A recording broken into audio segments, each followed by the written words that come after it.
So we got our next feature premiere for MLB The Show 25, and in this one, they talked all about the improvements and changes coming to franchise mode in the new game. And in this video, I'm going to try to give you everything you need to know about franchise going into MLB 25 so you know what to expect right on day one. If you find this video helpful, do me a favor and hit that like button, and feel free to subscribe to the channel to stick around for MLB 25 videos all year long. But for now, let's jump into the feature premiere. So first thing right off the bat here, I just want to say they did make it very clear that online franchise will not be in MLB 25. I know a lot of people want that mode to return. I know a lot of people are going to be disappointed by that news. I don't know if or when MLB will ever bring this mode back. I really think they should. I think it's a shame it's not in the game in 2025. I know there's custom leagues, but that just isn't quite the same. I really hope that we do get online franchise back, but unfortunately, MLB 25 is not where we're going to see that return. Now let's talk about what they actually showed in this live stream.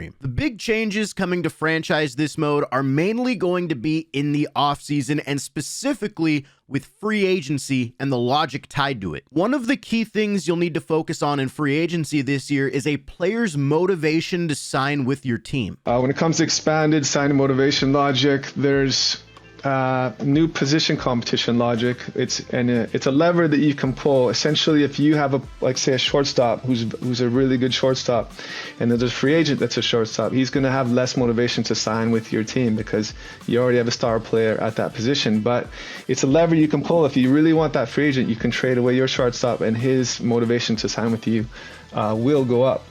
There's also, we're kind of calling it some signing eagerness logic. Essentially, there's going to be top free agents that are, they want to sign early. They don't want to risk missing out on anything, so they want to sign as soon as free agency opens.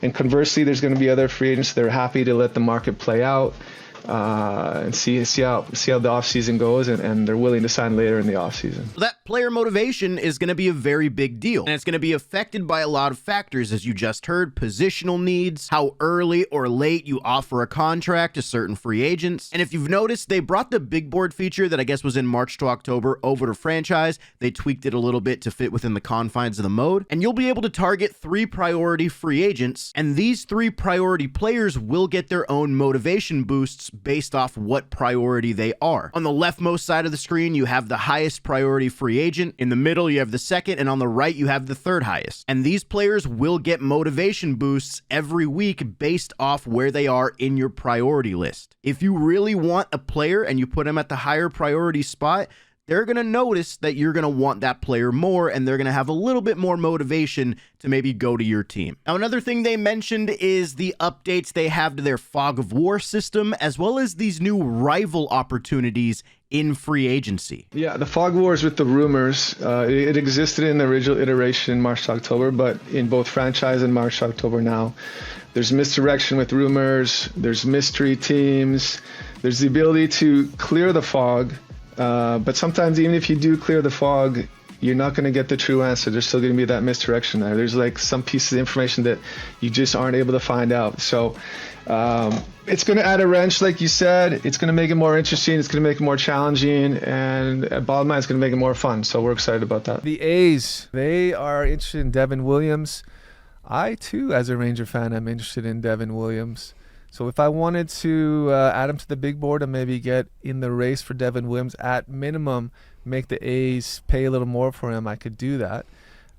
This is based on, obviously, divisional rivals and historical rivals, and these things will come up when there are rumors through the grapevine that some of your rivals are about to sign a big name player. I actually really like that rival opportunity feature. I think that's a lot of fun. I think that's going to give a lot of good back and forth in some of these free agent negotiations. Like if I'm the Red Sox in franchise mode and I see the Yankees are targeting a big free agent, I might want to put that free agent on my board and see what I can do, see if maybe I can up the price, have the Yankees pay even more than what they need, or maybe I could even take that free agent away based off that player's motivation to sign with the Red Sox. I think that's going to add a lot of fun elements to free agency. I'm looking forward to that. Then they also brought up how free agency is going to be kind of dictated by the guys that basically set the market. Yeah, the market setters every offseason, there's big names that essentially prevent other players from signing. For example, say like a Vladdy makes it to free agency, he could hold up the entire market at first base until he signs, because people want to know,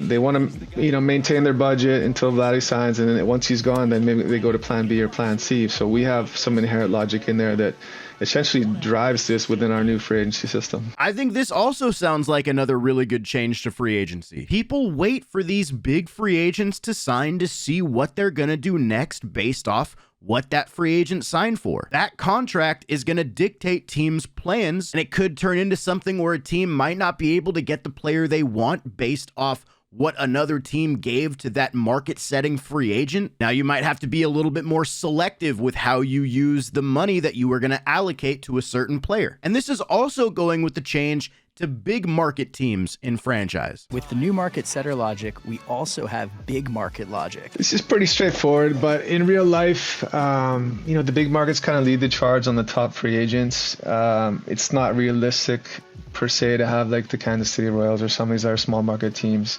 pursuing the Sotos, pursuing potentially Vladdy, pursuing other big names. So this logic's kind of baked in. It's important for us to have this. It makes it more realistic. So that's what that is. Now, if you're controlling a non-big market team, that doesn't mean automatically that you're not going to be able to sign any of the big free agents, because once again, it depends on what a team's positional needs are. It depends on what type of team you are, whether you're a contender or a rebuilder. All of these things factor into the motivation. But if we do pay attention to real life, a lot of the times big market teams do sign these big time stars. So that's now going to be an element in franchise as well. We're already seeing a little bit of the risk reward element added into these free agency negotiations. If you offer a contract earlier, that's going to give you a better chance to sign the player. But what about some of the consequences with some of these things? Yeah, so on the opposite side of the first mover logic is the rejection penalty logic. And where that comes into play is you reach out to a free agent, you lowball them. And we all know that if a player's lowballed, they're not going to be happy with that contract offer, and it's going to upset them. And our logic is going to simulate that, because if you upset a player with a lowball offer, it's going to affect their motivation to sign with you in the future. The opposite side of that spectrum also exists this year with the opportunistic signing logic, where some free agents will start to panic, and then maybe we'll have some lower contract demands that can be met. Yes, and that's one of the things we really wanted to see this year as well. Think about the guys like the Bregmans this year in the market. They held out for a while. February comes, starts to get desperation time.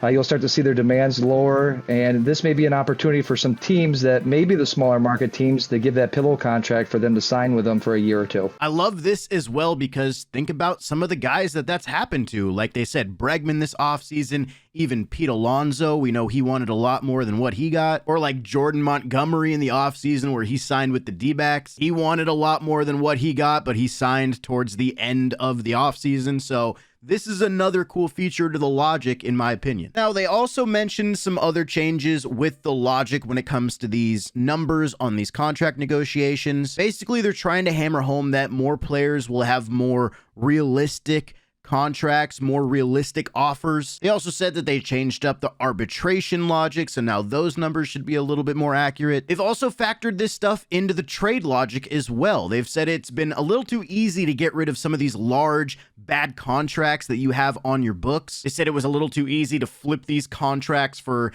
some good prospects and stuff like that. So it should be a little bit more difficult now with these contracts. And once again, adding to the risk reward element where these big contracts could help you in the present, but might hurt you in the long run. It's all about that choice. And that's pretty much what these franchise changes for MLB 25 boiled down to. It's a lot of under the hood changes to logic and free agency and trades and contract negotiations. And I think these are definitely things that are going to help franchise mode, assuming these all work the way they've described it. But franchise mode still needs more. I really hope that this is a stepping stone year to where they can get franchise to be even more dynamic in MLB 26 and beyond. We need more features like 3-team trades. While these features do look good, franchise still, in my opinion, needs a lot more. And I think for the people that were already going to get this game, I think these franchise changes are going to be positive. I think they're going to like them for the most part. But at the end of the day, in my opinion, I still feel like franchise